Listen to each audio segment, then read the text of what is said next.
Hi friends, ask టాక్కి స్వాగతం. నేను psychologist MA Karim. So ఇప్పుడు మనం చర్చించే అంశము స్వీయ సమీక్ష, సెల్ఫ్ అసెస్మెంట్. ఎస్, మనం సెల్ఫ్ అసెస్మెంట్ అనేది ఎందుకు చెప్తున్నామంటే మన విలువ ఏంది, మన వాల్యూ ఏంది, సో నేను ఏ స్థాయిలో ఉన్నాను, నేను ఏం చేయాలి, ఏం చేయబోతున్నాను, ఏం చేయాల్సి ఉంది అనే అంశాలను మనం పరిగణనలోకి తీసుకోవాలంటే సెల్ఫ్ అసెస్మెంట్ అనేది చాలా ముఖ్యము.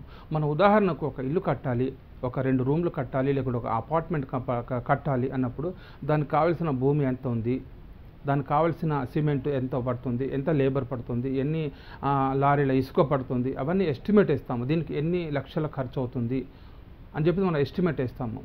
సో ఆ ఎస్టిమేట్ ప్రకారము మనము ముందుకెళ్తే అది ఆ ఇల్లు పూర్తిగా అయిపోతుంది. మనం చూస్తున్నాం దారిలో చాలా ఇల్లు పిల్లర్స్ వరకు లేపేసి, గోడలు లేపేసి ఇల్లు ఆగిపోతుంది. 5-6 ఏళ్ల నుంచి చూస్తున్నాం, 5-6 ఇయర్స్ నుంచి కూడా అది అదే ఉంటుంది. అంటే వాళ్ళు ఎస్టిమేట్ వేయకూడదు, పునాదితోనే ఆపేస్తారు కొన్ని ఇళ్ళు, కొన్ని గోడల వరకు వచ్చేసి ఆగిపోతుంది. అంటే ఎస్టిమేషన్ రాంగ్ ఉంది. సో మనం ఎప్పుడైనా బజార్కి వెళ్ళినప్పుడు, మార్కెట్కి వెళ్ళినప్పుడు, సూపర్ మార్కెట్ వెళ్ళినప్పుడు మనం ప్లాన్ చేస్తాము, ఏమేమి వస్తువులు తీసుకురావాలి ఊహించుకొని, ఓహో ఒక 4000 అవసరం ఉంటుంది అని అనుకుంటే మనం 4000 జేబులో పెట్టుకొని వెళ్తాము. కానీ అక్కడ వెళ్ళిన తర్వాత 5000 ఖర్చు అయింది. సో మన ఎస్టిమేట్ రాంగ్ అయింది. అరే నేను 4000 అన్నీ వస్తాయి అనుకున్నాను, రాలేదు, ఇంకా 1000 ఎక్కువ అయిపోయింది, అప్పుడు ఎట్లా అని చెప్పేసి పరిగెత్తుతాం ఏటీఎం కొరకు. అక్కడ ఏటీఎం పనిచేయదు, ఏటీఎం ఉన్న డబ్బులు రావు. అప్పుడప్పుడు మరి ఏం చేస్తామో ఫోన్ చేస్తాం, మళ్ళీ ఇంటికి రావడం, మళ్ళీ 1000 రూపాయల కొరకు అక్కడ నుంచి ఇంటికి వచ్చి తీసుకుని వెళ్ళడం. అంటే మన ఎస్టిమేషన్, మన అంచనా అనేది రాంగ్ అయిపోయింది. సో అలాగే అది పర్వాలేదు, 1000 రూపాయలు తక్కువ పడింది, అవసరమైతే ఆ వస్తువును పక్కన పెడతాము, రేపు వచ్చి కొంటామని చెప్తాము. కానీ జీవితంలో మీ జీవితానికి అంచనా తప్పేసుకుంటే జీవితంలో యూటర్న్ అనేది ఉండదు. అంచనా ఫెయిల్ కావద్దు.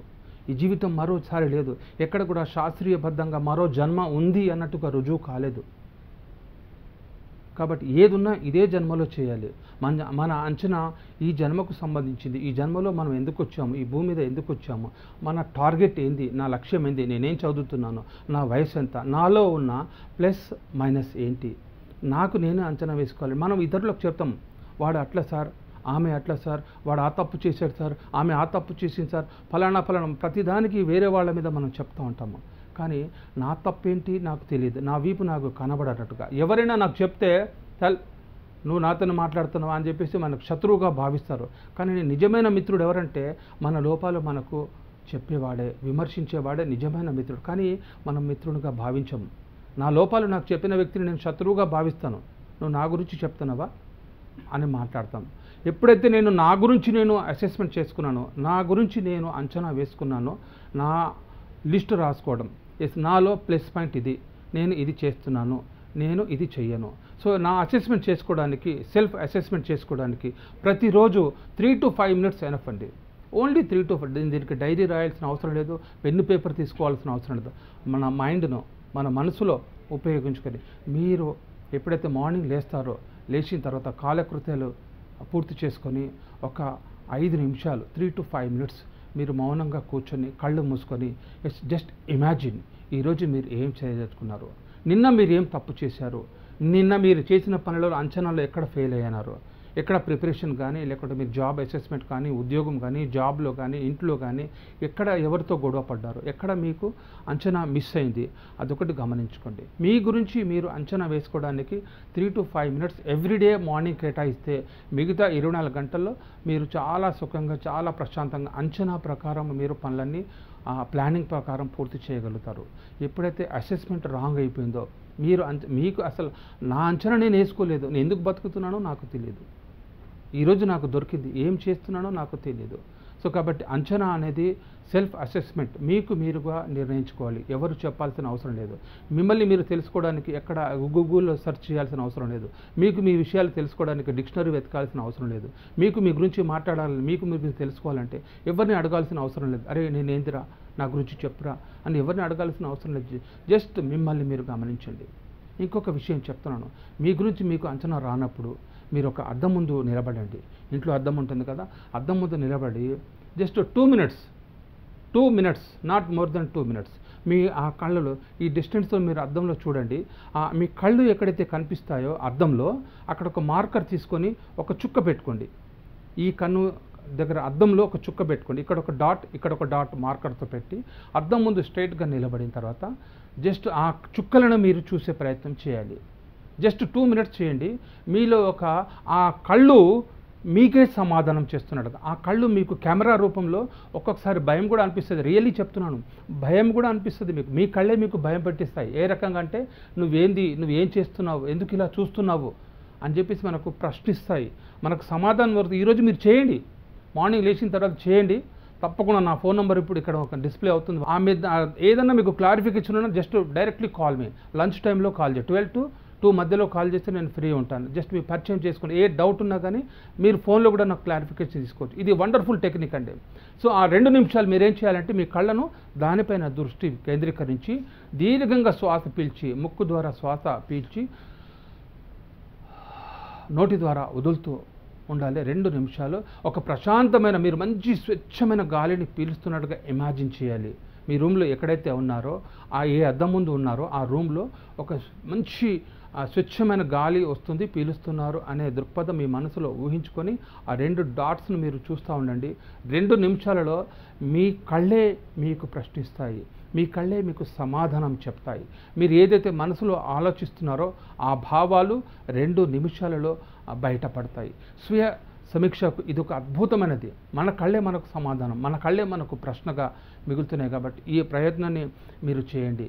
మనలోని లోపాలను గుర్తించడానికి, మనలోని మంచిని గుర్తించడానికి వేరే వాళ్ళు అవసరం లేదు. మనకు మనమే అనలైజ్ చేసుకోవాలి. ఎస్, నేను ఇలా ఉన్నాను, ఇలా చేస్తున్నాను అని చెప్పేసి ప్రతిరోజు ఏ రోజుకు ఆ రోజు చేయండి. ఏ రోజుకు ఆ రోజు సమీక్ష చేయండి. ఒక 3 months తర్వాత మళ్ళీ సమీక్ష చేసుకోండి. సమీక్షలో మీకు ఇంకొక టెక్నిక్ ఏంటంటే, మీకు ఈరోజు అయిన భావాలు మీ గురించి మీకు అనిపిస్తే ఒక పేపర్ మీద రాసుకోండి. పేపర్ మీద రాసేసి కవర్లో పెట్టండి. కవర్లో పెట్టిన తర్వాత ఆ కవర్ని ఎక్కడో దాచిపెట్టండి. మళ్ళీ 3 months తర్వాత మళ్ళీ ఆ కవర్ ఇప్పి చూడండి, మీకు డిఫరెన్స్ అనేది కనిపిస్తుంది. సో స్వయ సమీక్షకు మీరు చేసే ప్రయత్నంలో మీకే ఫలితం ఉంటుంది. స్వయ సమీక్షలో ఇంకొక ప్రధానమైన అంశం ఏంటంటే, మీరు స్పెషల్లీ నేను యువతను టార్గెట్ చేస్తున్నాను. ఎందుకంటే ఇప్పుడు చిన్నపిల్లలు, వాళ్ళకి మనస్తత్వం తెలియదు, వాళ్ళు తనకు తాను సమీక్షించుకోలేరు. నేనేంటి నాకు తెలియదు, అమ్మా నాన్న ఏది తినిపిస్తే అది తింటారు. వాళ్ళకు ఓన్గా ఇది పని నేను చేసుకోవాలి అనేది ఒక మానసికంగా స్టెబిలిటీ రాదు. స్పెషల్లీ యూత్కు టార్గెట్ ఏంటంటే, వాళ్ళు సమీక్షించుకోవాలి. అమ్మా నాన్న చెప్పే స్థాయిలో అమ్మ నువ్వు నాకు చెప్తావా, నాకు తెలియదా అనేది ఉంటుంది. కాబట్టి మీరు చేసే పనిని మీరు సమీక్షించుకోండి. మీ మనసును మీరు ఇమాజిన్ చేసుకోండి. మీరు ఏదైతే కార్యక్రమాలు చేస్తున్నారో ఉదయం నుంచి సాయంత్రం వరకు, తర్వాత 3 monthsకి ఒకసారి సమీక్ష చేసుకోండి. ఈ సంవత్సరం మీరు చేయాల్సిన టార్గెట్ ఏంది, రీచ్ అవుతున్నారా లేదా. తర్వాత మీ సమీక్షలో ఎవరైతే మీకు అడ్డుగా వస్తారో కొంతమంది ఫ్రెండ్స్, వాళ్ళు ఎప్పుడైనా మిమ్మల్ని విమర్శించినప్పుడు మీరు దాన్ని స్వీకరించండి. అంతేగాని ఎదురుగా చెప్పకండి, టాపిక్ డైవర్ట్ చేయడానికి ప్రయత్నించకండి. సమీక్షలో మంచి చెడు అనేది చాలా ముఖ్యమైన విషయం. సో ఈ మంచి చెడులో మీకు ప్రమాదకరమైనటువంటి అంశాలను మీరు అండర్లైన్ చేసుకోండి. ఒక నోట్ రాసుకోండి, ఒక బుక్లో రాసుకోండి. ఇది నేను నా సమీక్షలో ఇది నేను దొరకబోతున్నాను. This is self investigation. ఒక నేరం జరిగినప్పుడు కానీ, ఒక సంఘటన జరిగినప్పుడు కానీ ఇన్వెస్టిగేషన్ అధికారులు వచ్చేసి ఏ రకంగా క్షుణ్ణంగా పరిశీలిస్తారు, ఎక్కడ నేరం జరిగింది, ఎక్కడ పొరపాటు జరిగింది, ఎక్కడ ఇది జరిగింది అని చెప్పేసి ఏ రకంగా అయితే వాళ్ళు సూక్ష్మంగా ప్రతి దానికి చూస్తారో, మిమ్మల్ని మీరు కూడా ఈ సెల్ఫ్ అసెస్మెంట్లో సూక్ష్మంగా లోతుగా ఆలోచన ద్వారా సమీక్షించుకునే ప్రయత్నం చేయాలి. సెల్ఫ్ అసెస్మెంట్ అనేది రాంగ్ అయినప్పుడు జీవితంలో ఎక్కడ కూడా ఎవరు నిలబడలేరు. మీకు మీరుగా ఈ కృషిని, ఇప్పుడు నేను చెప్పిన టెక్నిక్ను ఫాలో అవ్వండి. వండర్ఫుల్ టెక్నిక్ ఉంటుంది. ఇంకా సెల్ఫ్ అసెస్మెంట్కు ఇంకా చాలా పెద్దగా మనము ఇది బుక్స్ లేకుంటే స్టడీ చేయాల్సిన అవసరం లేదు, ఎక్కడికో వెళ్ళాల్సిన అవసరం లేదు. మనసుపూర్వకంగా మిమ్మల్ని మీరు ఒక పాజిటివ్ వేలో ఆలోచించినప్పుడు అన్నీ మీకు పాజిటివ్ కనిపిస్తాయి. ఈ స్వయ సమీక్షలో నేను చేయలేను, నా వల్ల కాదు, నేను ఇంతే అని మీరు ఎప్పుడైతే అనుకుంటారో మీ మీద మీరు బండరాళ్ళు వేసుకున్నట్టుగా అనిపిస్తుంది. ఏదైనా మీరు చేయగలుగుతారు. తర్వాత భౌతికంగా మనము కాళ్ళు, చేతులు, కళ్ళు, ముక్కులు మనం స్వయంగా తయారు చేసుకోలేదు, ప్రకృతి మనకు ఇచ్చింది.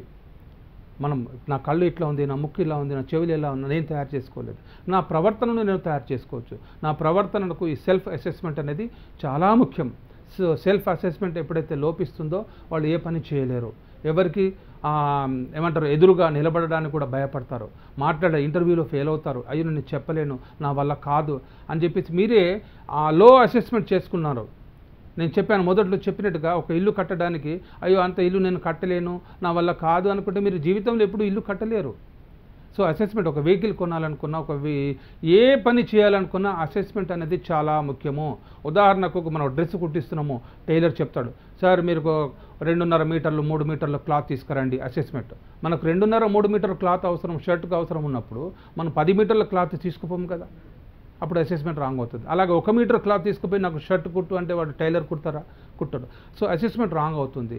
సో మీ భౌతిక పరిస్థితులు, మీ అంచనాలు వేసుకోండి. మీ ఫిజికల్గా ఏముంది, మీ క్వాలిఫికేషన్స్ ఏమున్నాయి, మీ కుటుంబ పరిస్థితులు ఏమున్నాయి, మీ ఆర్థిక పరిస్థితులు ఏమున్నాయి, మీ సామాజిక పరిస్థితులు ఏమున్నాయి, అంచనా వేసుకుని మీకు ఈ జీవితంలో కావాల్సిన అసెస్మెంట్ను, మీ జీవిత లక్ష్యాలను ఈ అసెస్మెంట్ ప్రకారంగా పూర్తి చేయండి. అప్పుడు మీరు విజయాన్ని చాలా దగ్గరగా ఆస్వాదించగలుగుతారు. So I wish you all the best.